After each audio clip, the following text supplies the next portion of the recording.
सभी बिना किसी जाति भेदभाव के एक साथ सम्मिलित होकर मनाते हैं। तो जैसा कि आज आप सभी जानते हैं, आज का हमारा जो पर्व है वह राष्ट्रीय पर्व है और भारत की परंपरा के अनुसार हमें हमारे हर त्योहारों पर बड़ों द्वारा आशीष वचन प्राप्त होते हैं, जिनसे कि हमें आगे बढ़ने की प्रेरणा मिलती है।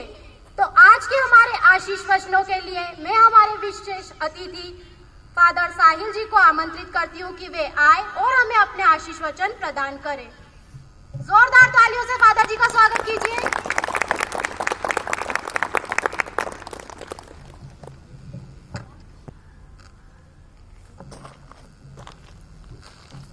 सब बैठ जाए। बैठ जा, इधर आके आ जाओ। आदरणीय सिस्टर प्रिंसिपल, आदरणीय शिक्षक शिक्षिकाओं और मेरे प्यारे बच्चों, सभी सज्जन, आज 26 जनवरी हमारे भारतवर्ष के लिए बहुत ही महान और एक महत्वपूर्ण दिन है।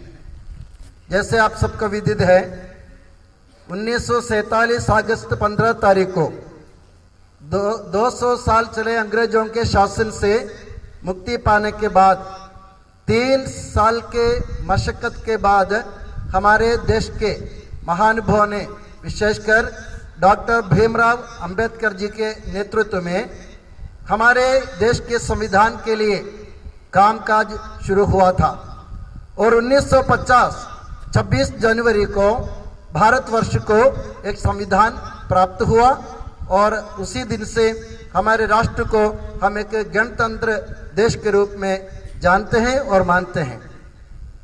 आज गणतंत्र दिवस की खुशी मनाते वक्त भारत के सभी संतानों को, विशेष करके चंदूखेड़ी और आसपास के गांव के सभी सज्जनों और हम एकत्रित हुए मेरे प्यारे लाडले बच्चों, आप सभी को, समस्त स्टाफ को मैं गणतंत्र दिवस की शुभकामनाएं दिल की गहराई से अदा करता हूं और साथ ही ये दुआ करता हूं कि भारतवर्ष के सच्चे संतान के रूप में हम अपने जीवन आगे बढ़ाते रहें और अपने देश की तरक्की के लिए, देशवासियों की तरक्की के लिए हम कृत संकल्पित होकर काम करते रहें।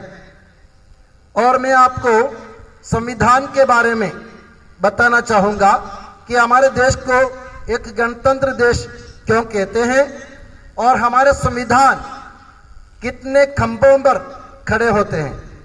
हमारे संविधान 5 खंभों पर खड़ा है, यानी संविधान के 5 खंभे आप जानते हैं। एक मकान बनाने के लिए उसकी नींव हम डालते हैं, नींव डालने के बाद उसमें अपन एक पिल्लर, कॉलम खड़ा करते हैं, उसी के ऊपर मकान टिका हुआ रहता है। और इसी प्रकार हमारे देश के संविधान के 5 मुख्य खंभे हैं। अंग्रेजी में कहा जाए तो हमारे गणतंत्र रिपब्लिक नेशन को sovereign, socialist, secular, democratic Republic कहते हैं।